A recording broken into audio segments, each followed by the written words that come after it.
Salut à toute l'équipe, j'espère que vous avez la forme. On se retrouve pour une petite update de marché. On va regarder un petit peu le sentiment. Donc, comme d'habitude, on fait CoinMarketCap, Scalpex Index, map de liquidité sur Bitcoin. On se fait un petit tour de Twitter. On va regarder un peu aussi ce qui s'est passé sur le club cette semaine. Et après, on fera le tour de vos coins comme d'habitude. Donc pour le coup, si on regarde un petit peu le coin market cap, bon, vous avez vu, ça bouge pas mal en ce moment sur le marché. On finit quand même avec une belle semaine dans le vert. On a un Bitcoin qui se tient toujours au-dessus des 36 800 dollars. On a un Ether qui vient à peine, toujours un peu plus en retard, l'Ethereum, hein. Bon, il nous a quand même poussé une belle semaine. On a un graphe Ethereum sur BTC qui commence à devenir assez sympa. Donc du coup, voilà, ça reste à surveiller. BNB 246, toujours un peu en retard aussi. XRP à 65 centimes de dollars. Solana 36% dans la semaine. Cardano, 36 centimes de dollars. Dogecoin, on est en dessous des 80 centimes. Donc voilà, globalement, de toute façon, vous avez vu, hein, ça a pas mal pumpé au niveau des altes là. Vous avez une Bitcoin dominance, on va aller le voir un petit peu plus tard, mais qui est en train quand même de revenir un petit peu faire pullback au niveau de son range duquel il était sorti pour vraiment déclencher cette alt saison. Donc pour le coup, si le prix du Bitcoin continue à rester flat, on pourrait continuer de voir les liquidités arriver sur les altcoins. Donc tout ça, ça reste bien évidemment à surveiller.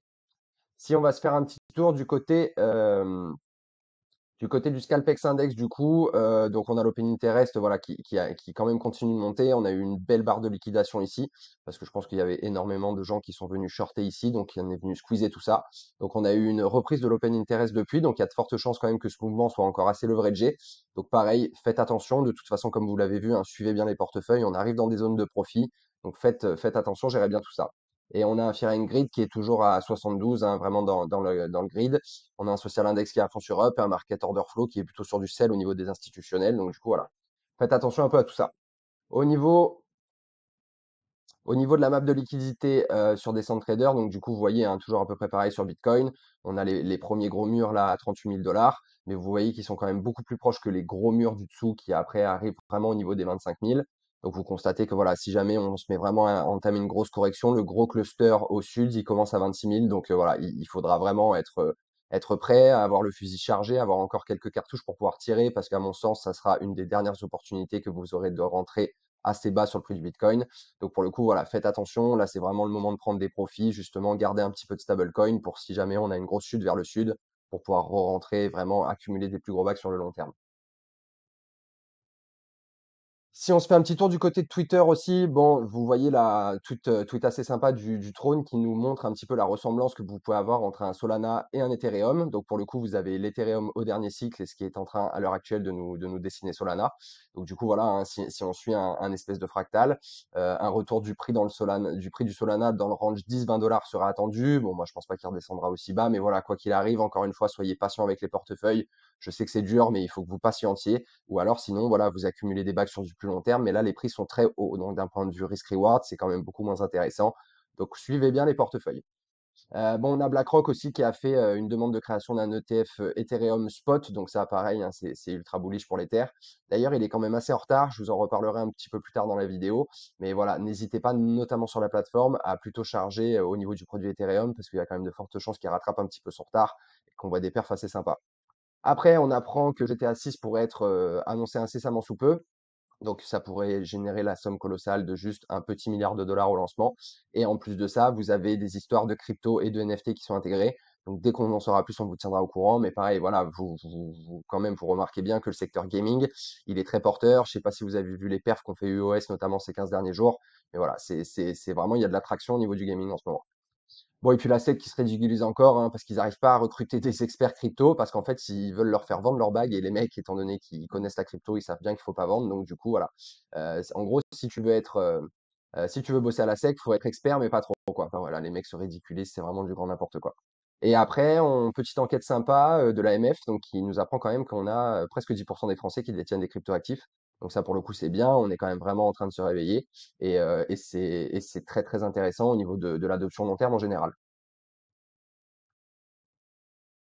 Si on se fait un petit tour sur le club, du coup, n'hésitez pas. On vous a sorti pas mal de vidéos ces dernières semaines. Et surtout, n'hésitez pas, dans le volet Alpha Snipe, on vous a mis un petit VC assez sympa. Donc ça reste bien évidemment secret uniquement pour les membres du club. Donc je ne vais pas en parler plus longtemps. Mais pour les membres du club, voilà, n'hésitez pas à aller jeter un petit coup d'œil. C'est dispo à partir d'aujourd'hui. Au niveau de la macroéconomie, si on regarde du coup voilà cette Bitcoin dominance, comme je vous disais, voilà, on est venu taper les 54%. Je vous ai fait un petit résumé dans le journal de trading. N'hésitez pas à aller checker d'ailleurs. voyez, on revient faire pullback vraiment sur cette zone qui nous a servi entre guillemets de range supérieur. Vous voyez, on est sorti, on est revenu faire pullback sur le range inférieur pour vraiment s'en extirper par le haut. Et là, pour le coup, on voit une petite redescente. Donc ça, c'est bien, ça va un peu respirer les altcoins. Si le prix du BTC vraiment continue de rester flat et qu'on voit la BTC dominance qui diminue, on a vraiment toutes les configurations qui vont nous continuer à nous pousser vers une halte saison. Donc du coup, voilà, ça reste bien évidemment à surveiller. Au niveau du dollar index, alors je vous en ai parlé aussi dans le journal de trading. Bon, vous avez vu, on était quand même content qu'il y ait eu cette grosse bougie baissière qui soit venue avaler un petit peu toutes les bougies précédentes. Donc on est revenu ici. Mais après, voilà, si on regarde un peu, on a quand même une configuration en range. Et pour le coup, ça, c'est typique d'une accumulation, manipulation, distribution. Donc pour le coup, voilà, il faut faire attention parce que là, on est bien venu clôturer, chercher tous les stops qu'il y avait en dessous. Donc pour le coup, là, le train est entre guillemets assez déchargé au niveau des mecs qui sont en levier long. Pour le coup, du coup, on pourrait vraiment repartir sans eux. Surtout que si on regarde un peu le reste, on a l'or qui nous dessine quand même des choses pas hyper extraordinaires. On est venu vraiment chercher la zone de rechargement de short de tout ce mouvement ici. Donc, on pourrait revenir et voir l'or prendre, à mon sens, une direction qui pourrait quand même redevenir un petit peu baissière. Donc, du coup, voilà, attention à ça. Si on regarde un petit peu le SP500 aussi, pareil, il est vraiment revenu dans sa zone de rechargement de short. Il n'a pas réussi à s'affranchir de ce gros point pivot ici, là, au niveau des 4005 qui le referait passer vraiment en direction haussière pour reprendre éventuellement un nouvel ATH. Et pour le coup, voilà, moi je vois bien aussi le SP500 entamer un petit retracement peut-être un petit peu plus long, au moins pour venir éclater ce creux-là. Donc pour le coup, voilà, en fonction de ce que fait le dollar index, ça reste vraiment à surveiller. C'est hyper important parce que vous savez que voilà, ça vous définit un peu les mouvements de liquidité et savoir dans quels actifs vont les liquidités. Et ça, c'est très intéressant pour vous de le savoir parce que ça vous permet d'anticiper au mieux les mouvements du marché crypto. Si jamais on va se faire un petit tour du côté de BTC. Donc BTC, voilà, hein, qui est vraiment continue de partir un petit peu en parabolique. On est revenu réintégrer du coup ce grand canal haussier.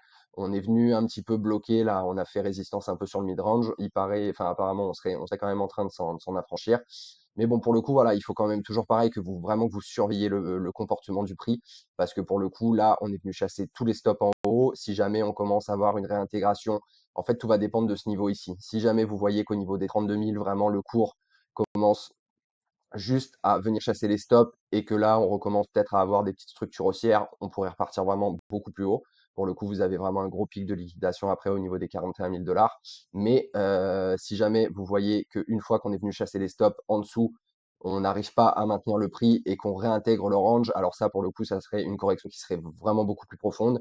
Et vous l'avez vu sur le cluster de liquidité, hein, le prochain gros cluster, il est au niveau des 25 000 dollars. Ça nous permettrait vraiment de racler un petit peu toutes ces liquidités qui sont là. En plus, je vous rappelle que vous avez un gros point d'intérêt ici parce que vous avez une belle zone de fair value gap plus une zone OTE de rechargement de longue de tout le mouvement du bottom jusqu'aux 37 000 dollars. Donc le cours pourrait vraiment, s'il y a une correction un peu plus profonde qui se met en place, revenir dans cette zone pour reprendre de la force et repartir toujours plus haut. Pareil, au niveau des portefeuilles Merov, vous voyez, on est encore pas très loin d'une zone de TP. Donc, n'hésitez pas vraiment à aller les checker très régulièrement. En fait, ça dépend de votre stratégie, mais soit vous vous calquez toujours sur les portefeuilles. Si jamais vous trouvez que c'est trop chronophage, dans ce cas-là, je vous engage plutôt à les déposer sur la plateforme pour un peu créer cette optique d'accumulation. Mais pour le coup, voilà, les portefeuilles, ça reste vraiment le socle sur lequel vous devez vous baser tous les jours. Et même si vous y allez voir tous les jours, franchement, en 10 minutes, vous arrivez à faire le tour de votre portefeuille et un peu à vous tenir au courant de ce qui se passe.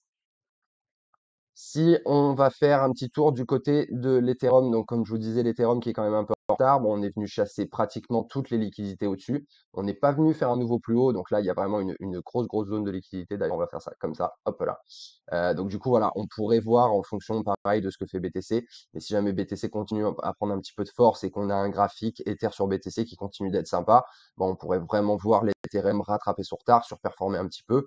Surtout qu'on attend quand même toujours des nouvelles de cette histoire de TF Spot pour le coup. Donc voilà, nous, vous savez que c'est plutôt buy the rumor, sell the news. Donc là, pour le coup, la news, elle n'est pas encore sortie. Ça sera très certainement un moment où il faudra, à mon avis, prendre profit. Donc pour le coup, voilà, si jamais on continue de voir un Ether qui surperforme, il faudra vraiment surveiller le BTC de près. Mais pareil, checker les portefeuilles et en fonction, ajuster votre risque. Si on va se faire un petit tour du côté de Solana, bon, le Solana, il nous a fait une semaine incroyable encore, hein. Vous vous rappelez la fin de semaine dernière, du coup, on avait vraiment dessiné un range. Si on vient s'affranchir avec force, là, boum, ça y est, on en est sorti par le haut. Donc pour le coup, voilà, là, on commence à avoir quand même un petit peu une perte de signal. surtout qu'au niveau du RSI, le momentum est quand même très haut. Bon, il a quand même de la place pour encore pousser éventuellement, hein. On a une grosse zone de résistance au niveau des 75-80 $. Mais pour le coup, voilà, franchement, au niveau de Solana, c'est important enfin, il a complètement pumpé ces dernières semaines. C'est vraiment important que vous preniez des profits. Il faut que vous ayez au moins 20% de votre bag en stablecoin pour éventuellement pouvoir rebalancer sur autre chose qui a un contexte de marché qui est plus intéressant parce que là, Solana, il a déjà fait son pump. Rentrer maintenant, c'est quand même sur des prix qui sont très hauts. Vous avez un risk-reward qui est quand même beaucoup moins intéressant. Donc, si vous préférez quand même vous exposer à Solana pour avoir des optiques de bague d'accumulation très long terme, mais sachez que pour le coup, on est quand même sur des prix très hauts. Donc voilà, c'est important que vous preniez des TP ou alors que vous alliez exposer votre capital ailleurs. Pour le coup, comme je vous ai dit, on a très certainement l'Ether qui va resurperformer et qui va être assez intéressant parce qu'il va rattraper son retard au niveau des algos. Donc du coup, voilà, n'hésitez pas. On sait que c'est compliqué de suivre les folios.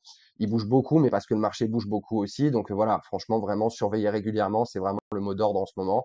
Et soyez patient, vous inquiétez pas, les cours vont retracer et on va rentrer dans des zones acceptables entre guillemets pour un nouveau point d'entrée.